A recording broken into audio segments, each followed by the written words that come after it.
अभी तक तो ये बातें जो है दबी छुपी लोगों की नजर में आ रही थी। जिस तरीके से जनाब ने स्टोरी शेयर की, जिस तरह से जनाब जो है छुप कर बैठ गए, जिस तरीके से आजकल उनका बिहेवियर है, अब तो व्लॉग भी नहीं डाल रहे, व्लॉग डालेंगे तो लोग सवाल पूछेंगे, तो सबसे अच्छा तरीका है बचकर चुपचाप बैठ जाओ। तो ऐसे ही कुछ जनाब ने किया। लेकिन अभी क्या है, रिसेंटली कल से एक वीडियो वायरल हो रही है जो कि सुरभि चांदना का एक इंटरव्यू था। कल एक वीडियो थी, फिर देन आज जो है पहली मसाला ने भी कवर किया था। ये पहली वाले तो वैसे भी जनाब के पीछे पड़े रहते हैं, तो वही वीडियो दिखा के जिसमें जनाब नरेशन के लिए गए थे, वो अपना काला वाला कुर्ता पजामा पठानी पहन के, बूट शूट पहन के, जिसमें सुरभि चांदना है, शाइनी दोषी है, नेहा लक्ष्मी अय्यर हैं, जिनको आपने पहले भी सुरभि के साथ काम करते हुए देखा होगा, कबूल है मैं, उसमें सुरभि चांदना भी थी और सुरभि ज्योति भी थी। तो वही वीडियो जो है वायरल कर करके इधर उधर दिखा रहे हैं। फिर बेसिकली एक इंटरव्यू हुआ है। अब जब फाइनली ये सारी चीजें बाहर आ गई हैं, सीरियल का जो है 1-2 एपिसोड भी रिलीज हो गए हैं, तब ये सारी चीजें रिवील हुई हैं, क्योंकि चीजें माउथ टू माउथ इधर तो उधर तो जाती ही हैं। तो रातों रात जनाब को क्यों रिप्लेस कर दिया? अब उसमें क्या है ना कि देखो, अब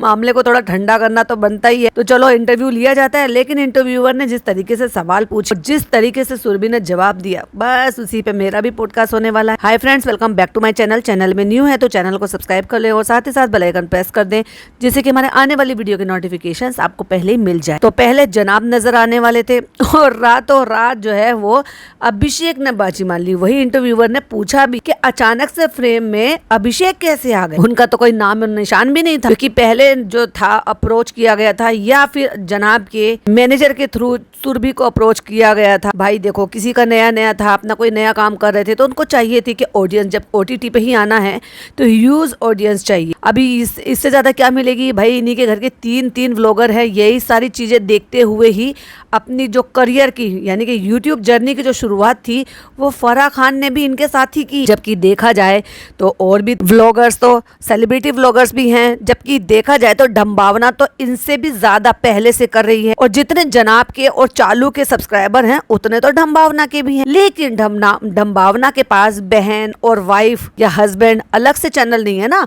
कि जिसमें से आप देखा जाए तो ओवरऑल जो आपकी ऑडियंस है वो 1 करोड़ के आसपास है। और दूसरा, लोगों ने तब पकड़ भी बनाई हुई थी जब फराह खान जी आए थे, अब तो धीरे धीरे और पकड़ कमजोर होती जा रही है। तो अगर फराह खान ने ये सोचा है कि मैं अपनी यूट्यूब की करियर की शुरुआत ही इन लोगों से करूं, तो सुरभि को भी लगा कि भाई ठीक है, 1 करोड़ के करीब सब्सक्राइबर हैं, OTT पे ही आना है तो अच्छा बेस मिल जाएगा। लेकिन बेचारी को हो सकता है ये ना पता हो कि इनके पीछे नेगेटिविटी कितनी ज्यादा है। और रही बात व्लॉग बनाने की और सीरियल बनाने की, तो देखो दोनों में फर्क है, क्योंकि आपको एक्टिंग आनी चाहिए। अभी व्लॉग में आप एक्टिंग नहीं भी करोगे एक बार को, तो थोड़ा बहुत चल जाएगा, और वैसे भी आपके अपने हाथ में। लेकिन वहीं अगर एक सीरियल बना रहे हो, आप एक्टिंग कर रहे हो और उसमें आप डायलॉग डिलीवरी प्रॉपर नहीं दे पा रहे हो, जिसकी वजह से आपकी TRP गिरने के चांसेस पूरी तरह से हैं, जो कि जनाब को इससे पहले वाले व्लॉग याद आ रहा है मतलब पहले वाले सीरियल में भी यही सारा हुआ था। और एक्टिंग के मामले में तो आपको पता ही है, जनाब तो माशाल्लाह है। तो ये भी एक चीज थी। तो उस टाइम पर जो है वो एक तरीके से देख लिया गया था कि चलो भाई ठीक है,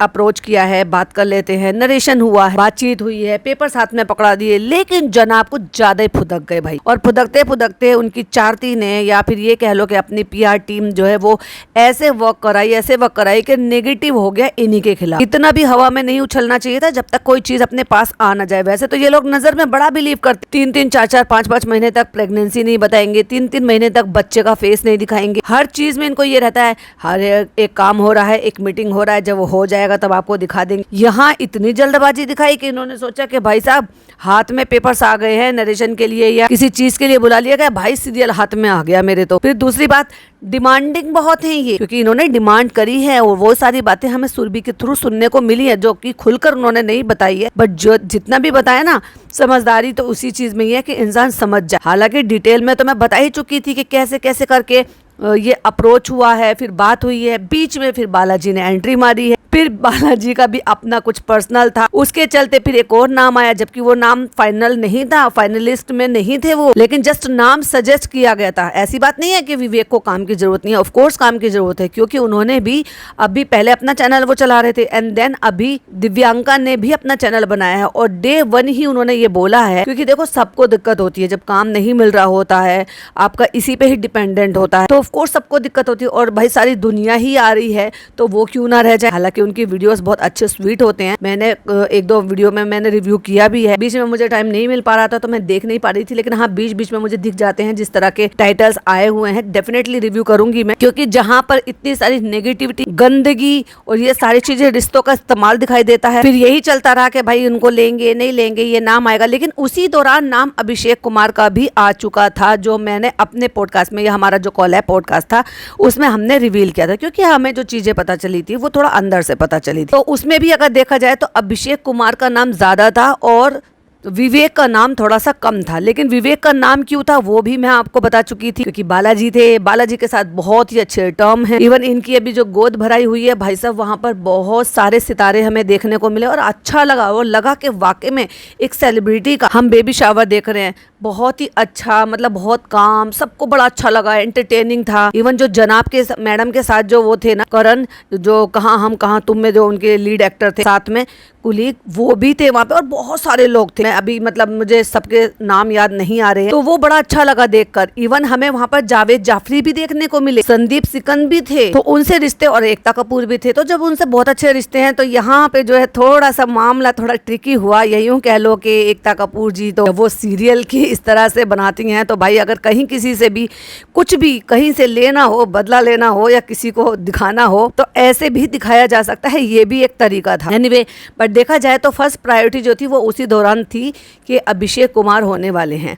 लेकिन वो क्यों थे उस चीज़ का पता नहीं था कि अभिषेक कुमार एकदम से लाइमलाइट में कैसे आ गए, या रातों रात उनको रिप्लेस कैसे कर दिया गया। तो जब उनसे इंटरव्यूअर ने सवाल पूछा तो उन्होंने बात को बहुत ही लाइटली लेते हुए कि बहुत ज़्यादा किसी का बुरा भी नहीं बनना है, किसी को दिखाना भी नहीं है, क्योंकि अभी जिसके साथ आप काम कर रहे हो उनकी बात भी रखनी जरूरी होती है, और अपनी भी मार्केटिंग खराब नहीं करनी चाहिए, क्योंकि हो सकता है आगे भी कभी फ्यूचर में काम करना पड़ जाए। तो लोगों को अपने रिश्ते बचाने के लिए या बनाए रखने के लिए ये सारी चीजें करनी पड़ती है, यानी कि बातों को मैनिपुलेट करना पड़ता है। तो वही वो बताती हैं कि काफी लोग टेस्ट करते हैं कैरेक्टर के लिए, पर जब चीजें और आगे बढ़ने लगती है कहानी को लेकर, तब लगता है कि कौन बेहतर फिट रहेगा। तो वही उन्होंने ये भी कहा कि मेरे साथ भी एज एन एक्ट्रेस ऐसा हुआ है कि कई बार ऐसा हुआ है कि भाई हाँ हो गया है, फिर रिप्लेस कर दिया गया है, फिर दूसरे को दे दिया गया है। वो डिपेंड करता है कि स्टोरी की डिमांड क्या है, आप उसमें फिट बैठ रहे हो नहीं फिट बैठ रहे हो, लेकिन अप्रोच किया जाता है, देन उसके बाद डिसाइड किया जाता है जो उनकी तरफ की स्टोरी थी। तो वही उन्होंने ये भी कहा कि कैरेक्टर के लिए कई बार ऐसा होता है कि हमारे साथ भी ऐसा होता है, मतलब अब वही एग्जाम्पल तो भाई देना ही पड़ेगा क्योंकि एक्टर्स तो हैं ही वो। तो वही उन्होंने कहा तो म्यूचुअली हम लोग अलग हो गए क्योंकि कुछ चीजें मैच नहीं हुई थी।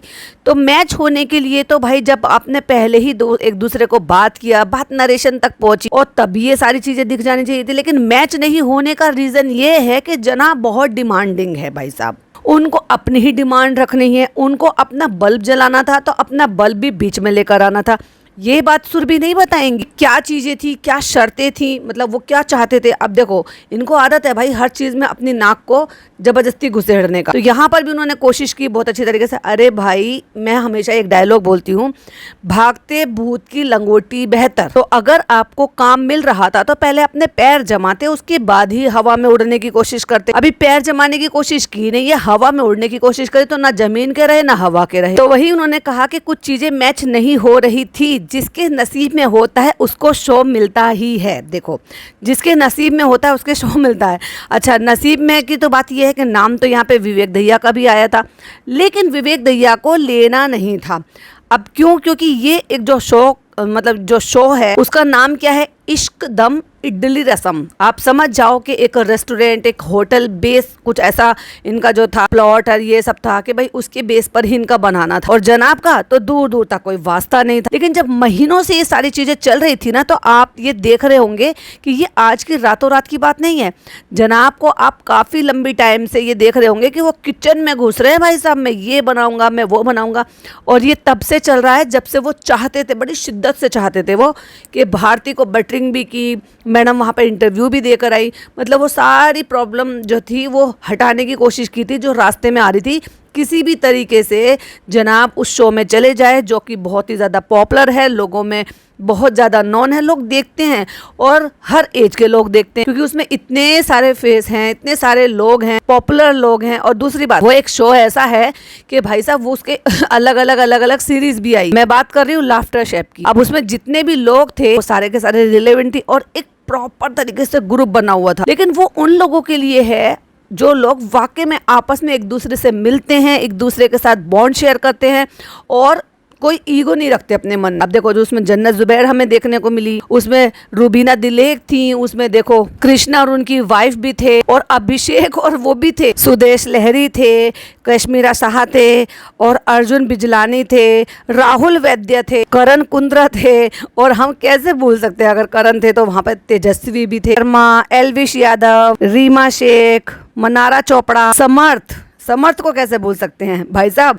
बिग बॉस में जो दोनों अपोजिट एक दूसरे के खिलाफ थे, वो बाद में इतना अच्छा बॉन्ड शेयर किया कि दोस्त बन के बाहर निकले और यहाँ पे साथ में शो कर रहे थे। ऐसे नॉन फेस जो रिलेवेंट भी है और जिस तरह का उनका नेचर है ना, तो उनको कुछ इसी टाइप का इंसान चाहिए था, जो बात हमें ये सारी चीजें सुरभि के थ्रू सुनने को मिली। एक तो उनको ऐसा कोई रिलेवेंट चाहिए था जो इस तरह से जैसे रियलिटी शो में वो निकल कर आते हैं, उनकी पर्सनालिटी और लोग काफी पसंद करते हैं। भाई एक यंग लड़का है, उभरता हुआ सितारा है और लोगों में बहुत ज्यादा, जब से वो बिग बॉस से निकला ना, वो हमेशा आपको लाइमलाइट में दिखाई दे। अब कहाँ एक दफा ये भूले बिसरे गीत हो गए हैं, उम्र भी हो गई है, अब वो बात नहीं रही ना जो उनको चाहिए थी शो वालों को। और ऑफ कोर्स जब एक बड़ा बैनर आपके साथ जुड़ जाता है तो ऑफ कोर्स आपको जो है उनकी बात माननी पड़ती है। और वैसे भी जब तक बेचारी सुरभि को तो ये पता ही नहीं था कि इनके साथ इतनी नेगेटिविटी जुड़ी हुई है, मतलब लोग इनको कितना ट्रोल करते हैं। खुद उसकी बहन अपने व्लॉग से उनकी धज्जियां उड़ाती रहती है और उनकी इज्जत को मिट्टी में मिलाती रहती है।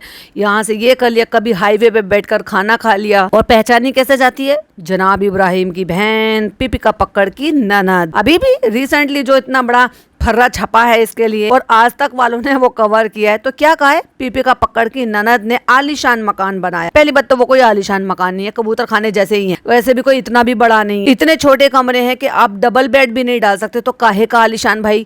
2 ड्राइंग रूम को बड़ा लंबा सा जोड़ दोगे तो क्या उससे बड़ा आलीशान हो जाता है क्या। इतने छोटे छोटे से कमरे हैं। अब देखो मैडम का कमरा देख लो, जो उन्होंने पापा जी को दे रखा, कितना छोटा है कि बेड एक छोटा, एक मीडियम साइज का बेड डाला हुआ है, उसके बाद वहां पे इतनी छोटी सी जगह बचती है जहां पर देव भैया जमीन पर लेटे रहते। एक तरफ सिर्फ एक कुर्सी रहती है और एक बस आपको घूमने फिरने को उतनी जगह मिलती है। मैं मानती हूँ कि मुंबई में या मतलब हम मीरा रोड पे अगर किसी का इतना भी है तो भाई बहुत बड़ी बात है, बट लेकिन ये लोग, वो लोग कम से कम उससे सेटिस्फाइड तो रहते हैं। वी आर देयर ज्ञान तो नहीं बांटते लोगों। अपनी मेहनत की कमाई से बनाया हुआ एक छोटा सा मकान भी ना भाई बहुत बड़ी गर्व की बात होती है। खैर उस पर तो फिर कभी टॉपिक पर बात करेंगे। तो वहां पे उन्होंने ये वो प्रिंट किया कि भाई आलीशान मकान को कबाड़ा बना दिया और हर एक जगह से जो भाई साहब उन्होंने छापा है, वो क्यों छापा है, क्योंकि इसी की बहन ने, जनाब की बहन ने वो सारी चीजें दिखाई है।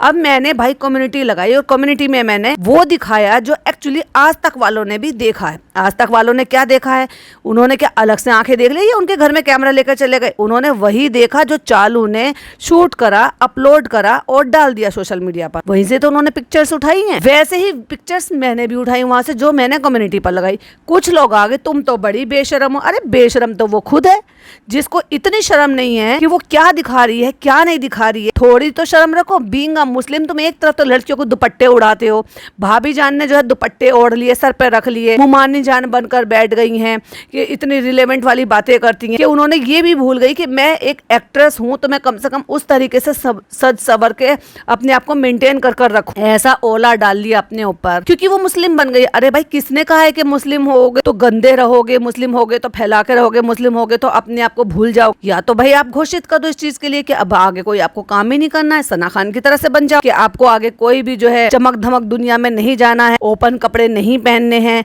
अब आपको लाइमलाइट में नहीं जाना है, अब आपको जो है मूवी पिक्चर्स नहीं करनी है, अब आपको सिर्फ मुसलमान बनकर और हिजाबी बनकर अल्लाह की राह पर चलना है जो हमारे दीन में बताई गई है। तो फिर ये डबल स्टैंडर्ड क्यों। खैर मैं बात कर रही थी वो फोटोज की, तो वो फोटोज में नहीं दिखाई दिया किसी को तो नहीं दिखाई दिया।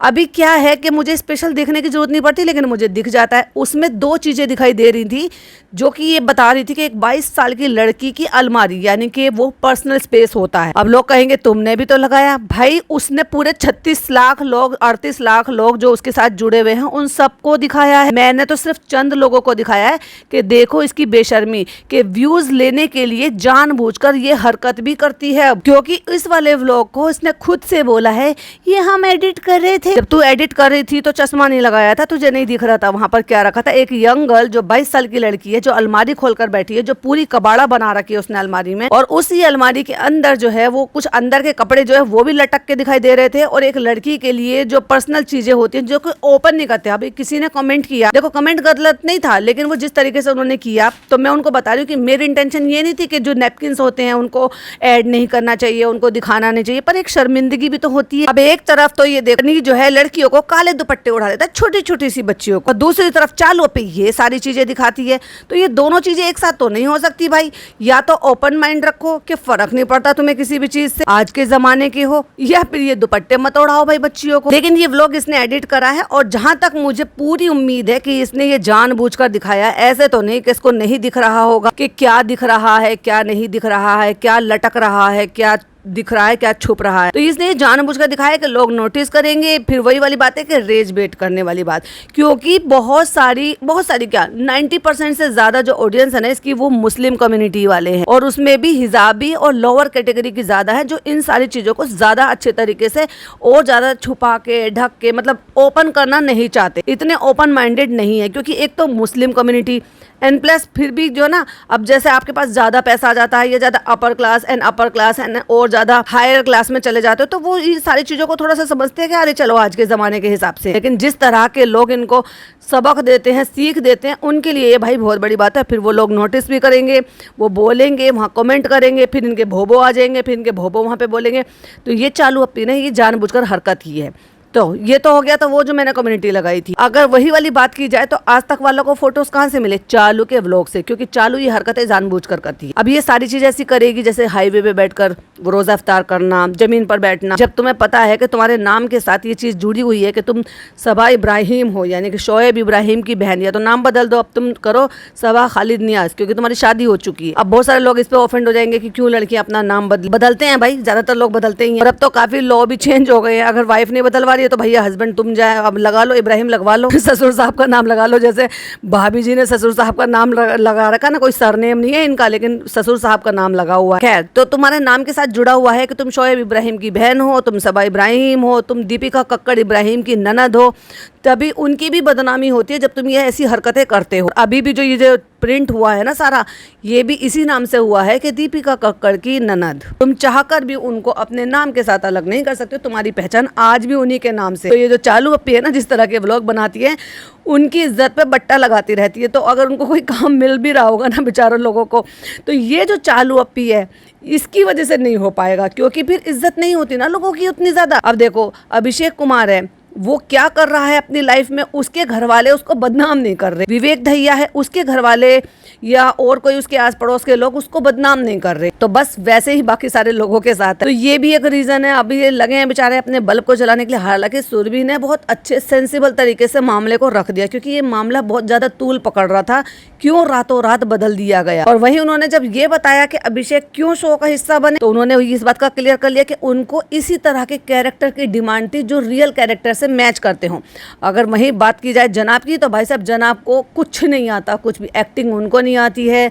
और भाई साहब मेरी लाइफ में एक आए थे और वो ये बोल रहे थे लिटरली कि अगर जनाब इस शो में होते तो भाई साहब हग देते, हग मतलब कोली भरने वाला हग नहीं। अब आप समझ जाओ, क्योंकि कॉन्स्टिपेशन वाली जो कहते हैं ना एक्टिंग है इनकी, क्या वो रोल कर पाते जो अभिषेक कुमार का निकल कर आया है सामने। भाई कमाल का लग रहा है लड़का। और हाँ, ये बात तो है, तारीफ भी हो रही है, तो जेन्युइन तारीफ हो रही है। तो वही वो बताती है कि अभिषेक को हमने रियलिटी शो में ही देखा था, और अब वो उनका एकदम कॉन्फिडेंट शेफ की तरह से देखना बहुत अलग है। मतलब वो एक, क्योंकि बहुत सारी रेसिपीज भी बनाई हैं, वो सारी चीज़ें भी है, क्योंकि एक ये रोल ही इसी तरीके का था। एक अग्रेसिव नेचर, यंग लड़का है, प्लस रेसिपीज और इनसे कुकिंग और ये जो है जो भी मतलब है उन सब से जुड़ा हुआ है, क्योंकि रिलेवेंट था भाई। दो साल से लगातार कर रहा है। बिग बॉस के बाद वो लड़का घर बैठा ही नहीं है, वो लगातार काम कर रहा है। और भाई जो लगातार काम कर रहे होते हैं वो लाइमलाइट में लगे रहते हैं, तो लोगों में उनके बीच में उनके लिए प्यार मोहब्बत वो सब रखी रहती है। और जिनके लिए प्यार मोहब्बत होगी ना ऑडियंस के मन में, तो वो ऑडियंस उनको देखेगी और अप्रिशिएट करेगी। एंड देन जो भी वो जो पार्टनर हो गए या प्रोड्यूसर हो गए या फिर जो शो मेकर हो गए, उनको फायदा होगा। और जिनके साथ नेगेटिविटी जुड़ी होगी उनको क्या ही फायदा होगा। तो अच्छा है ना, नेगेटिविटी से थोड़ा दूरी बनाई जाए। वही उन्होंने कहा कि उनको हमने जो है शेफ की तरह से देखा, उन्हें रोल पसंद आया और चीजें एकदम से पजल की तरह से अलग फिट बैठ गई। अब क्या है, अंदर की बात तो कोई बताएगा नहीं कि भाई साहब इन्होंने शर्तें बहुत रखी थी, अपने आप को ये करो वो करो। अभी गाना आ रहा है ना, भाई साहब खुद ही कह रहे थे कि जेनजी गाना है। अभी तो मुझे एक बात बताओ, अगर जेनजी गाना एक बार को अभिषेक कुमार को लेकर होता, समर्थ को लेकर होता तो समझ में भी आता। अब जनाब उनसे कई साल, इतने साल बड़े हैं और वो जेनजी का किरदार निभाएंगे तो अच्छा थोड़ी ना लगेगा। अब देखो शाहरुख खान है, सलमान खान है, आमिर खान है, ये जितने भी खान से अगर आप उनको ये कहो कि तुम एक कॉलेज बॉय का रोल प्ले करो तो वो अच्छे थोड़ी ना लगेंगे। एक जमाना था तब उन्होंने वो रोल प्ले किए भी थे। हर चीज अपनी एज के अकॉर्डिंग अच्छी लगती है, अपने जो भी आपका अवतार आप ले रहे हो उसके अकॉर्डिंग अच्छी लगती है। और वही उन्होंने एंड में यही बोल दिया कि खैर अपनी अपनी किस्मत होती है। ये भी बात है कि जिसकी किस्मत में जो लिखा है उसको मिलता भी वही है, लेकिन अंदर की स्टोरी तो वही है कि जनाब के अपनी अपनी बहुत सारी डिमांड्स थी, अपना बल्ब जलाना चाहते थे। दूसरी बात, एक तो यही बात थी, नेगेटिविटी बहुत ज्यादा जुड़ी हुई है, वो भी उसका सबसे ज्यादा क्रेडिट अपनी बहन को जाता। काश वो व्लॉगर नहीं होती आज भाई भाभी यही सोचोगे, काश हमने इसको यूट्यूब बनाने की इजाजत नहीं दी होती, और यूट्यूब बनाने की अगर इजाजत दी है तो उस पर पहले से लगाम खींची होती ताकि वो इतना रायता ना फैलाती हमारे लिए कि हमारे करियर में भी उन सब चीज़ों के लिए प्रॉब्लम क्रिएट हो गई है। अभी देखो ना, नाम किसका जा रहा है, दीपिका कक्कड़ की ननद और शोएब इब्राहिम की बहन ने आलिशान मकान बनाया लेकिन कबाड़ा जमा कर दिया। भाई साहब एक एक पॉइंट पर बात करिए उन्होंने। लेकिन जो भी हो, जो जनाब रिप्लेस हो गए, विवेक दहिया नहीं आए, उन सब चीज़ों को एक तरफ कर दो। लेकिन अभिषेक का जो भाई साहब रूप निकल कर आया है ना, वो वाकई में बहुत अच्छा लग रहा है। और अगेन मैं भी वही कहूंगी जिसकी किस्मत में जो लिखा है ना उसको वही मिलता है। जनाब की किस्मत में था ही नहीं, अब उसको किस्मत खराब कह लो या उनके कर्म कह लो। तो ये वीडियो तो आई थी पहली मसाला का देखा वैसे तो मैंने, लेकिन टेली चक्कर को भी उन्होंने पूरा इंटरव्यू दिया था। वही मुझे मेरी एक सब्सक्राइबर ने एक शॉर्ट वीडियो का लिंक भेजा था जिसमें शाइनी दोषी का इंटरव्यू था और वो भी जनाब के बारे में ही बात कर रहे थे और तारीफ भी कर रहे थे भाई साहब। तो उन्होंने कहा कि मुझे एक्चुअली बिल्कुल भी नहीं पता कि एग्जैक्टली हुआ क्या है, लेकिन हमने लुक टेस्ट साथ में दिया था और उसके बाद अभिषेक को चूज कर लिया गया। और वही बात घुमा फिरा के भाई साहब मामले को ठंडा करने के लिए ये बोल दिया जा रहा है कि इन दिनों जनाब जो है वो परेशान भी है मैडम को लेकर। लेकिन जहां तक मेरा हिसाब किताब या जनाब मैडम का कंटेंट है या जितना भी उन्होंने अपलोड किया है उसे तो उन्होंने वही बताया है कि अब सब ठीक है, मैडम अपनी डाइट पर ध्यान दे रही हैं, रिपोर्ट सब ठीक आई है, ट्रीटमेंट चल रहा है और वो कुछ तकलीफ भी नहीं बता रही है, वो अपने काम में भी बिजी है। तो ये एक बहाना है भाई साहब। तो वही इंटरव्यूअर ने जो शाइनी दोषी से कहा कि शायद वो जो ना परेशान है दीपिका को लेकर, तो उनको क्या पता बेचारे को क्या अंदर ही अंदर चल क्या रहा था, क्यों रिप्लेस कर दिया गया, क्यों क्या बात हुई है। क्योंकि वो जैसे जनाब एक्टर थे वैसे वो भी वहाँ पे एक्टिंग ही करने के लिए एक्टर है, वो कोई प्रोड्यूसर नहीं है, डायरेक्टर नहीं है। उनको नहीं पता कि अंदर का मामला क्या था, क्यों रिप्लेस कर दिया गया, क्यों किसी और को चूज कर लिया गया। वो दोनों लुक टेस्ट में मिले थे, अचानक से पता चला कि भाई साहब वो तो फिर साथ में कौन आ रहा है, अभिषेक कुमार आ रहे हैं। लेकिन मामले को वही वाली बात है ना, अंगूर खट्टे हैं, वो किस लिए बोला जाता है, वो इसीलिए बोला जाता है जब अंगूर हाथ नहीं आते तो यही बोल देते हैं कि अंगूर खट्टे हैं। और उसके बाद फिर ये बता दिया जाता है कि मैडम की वजह से जनाब ने शो छोड़ दिया क्योंकि अभी मैडम के साथ की जरूरत है। अगर ऐसा होता तो नरेशन के लिए भी नहीं जाते, लुक टेस्ट के लिए भी नहीं जाते, शर्तें अपनी रखी। दूसरा भाई साहब किसी और ने फायदा उठाया, मौके पे चौका मारा। लेकिन वहां उन्होंने फिर ये बात बोले कि मुझे नहीं पता कि मतलब क्या उन्होंने क्या यही रीजन है कि जिसकी वजह से उन्होंने शो छोड़ा। ना उनको शाइनी दोषी को पता ही नहीं है कि शो क्यों छूटा है, क्यों रिप्लेस कर दिए गए हैं रातों रात। लेकिन जब इंटरव्यूअर ने ये बात बोली तो उन्होंने कहा कि भाई मैं तो ठीक है, मैं तो प्रे करूंगी कि वो सारी चीजें ठीक हो जाए। अगर वो पीपिका की वजह से उन्होंने शो छोड़ा है तो मैं जो है होप करती हूँ कि वो सारी चीजें जो है वो जल्दी ठीक हो जाए। वही वो बोलते हैं कि वो जो है बहुत अच्छे एक्टर हैं, अच्छे तो नहीं है, कह रहे थे कि टाइम नहीं मिला मुझे उनसे ज्यादा बात करने का क्योंकि हम रीडिंग कर रहे थे, रीडिंग के बीच में मिले, लुक टेस्ट के बीच में मिले, बहुत ज्यादा इंटरेक्ट नहीं कर पाई मैं उनसे। पर मैंने जो देखा जाना समझा वो बहुत अच्छे एक्टर हैं। अभी तो देखो सब अच्छा ही बोलेंगे, बेचारी को अंदर का तो उनका तो कुछ पता ही नहीं है। जैसे जनाब थे वैसे ही वो है, वो मेन लीड के लिए चूज किए गए थे और ये मेन लीड जो है फीमेल के लिए चूज की गई थी। लेकिन इनको थोड़ी ना कोई बताएगा, वो तो भाई साहब जो बड़े बड़े लोग होते हैं ना, प्रोड्यूसर, डायरेक्टर, शो बनाने वाले, वही सारे डिसाइड करते हैं कि कब क्या करना है, किसको लेना है और किसको हटाना है, और किसको हटाना है तो क्यों हटाना है, और किसको लेना है तो क्यों लेना है। और पता है इसी इंटरव्यू में जो सुरभि चांदना का टेली चक्कर के वालों के साथ था, तो उसमें जब बात शुरू हुई थी कि कास्टिंग के लिए, तो जैसे ही उन्होंने जनाब का नाम लिया इंटरव्यूअर ने, तो सुरभि का फेस ना एक थोड़ा मुझे मतलब ऐसे लगा कि अरे यार अब मुझे इसका जवाब देना होगा। तो वहीं जब अभिषेक की बात आई तो पता है सुरभि ने क्या बोला कि हमने उनको शो में देखा और बहुत ही कॉन्फिडेंट देखा। तो क्या ये कॉन्फिडेंस उनको जनाब में नहीं दिखाई दिया? वैसे है भी नहीं, और पूरे खानदान में किसी में भी कॉन्फिडेंट मुझे दिखाई नहीं देता, सब हिल जाते हैं भाई साहब अंदर। खैर ये थी अंदर की चीजें जो एक रील मेरे को भेजी गई थी। मैंने कहा ठीक है मैं पॉडकास्ट बनाती हूँ और अपने पीओवी आपके साथ शेयर करती हूँ, और कोई इससे रिलेटेड कोई अपडेट मिलेगी तो डेफिनेटली आपके साथ शेयर करूंगी। ये वाली वीडियो अगर पसंद आई हो तो प्लीज लाइक शेयर कीजिएगा, चैनल पे पहली बार आए हैं तो सब्सक्राइब कीजिएगा। फिर मिलती हूँ एक नई वीडियो के साथ। टिल देन बाय बाय, अल्लाह हाफिज, टेक केयर।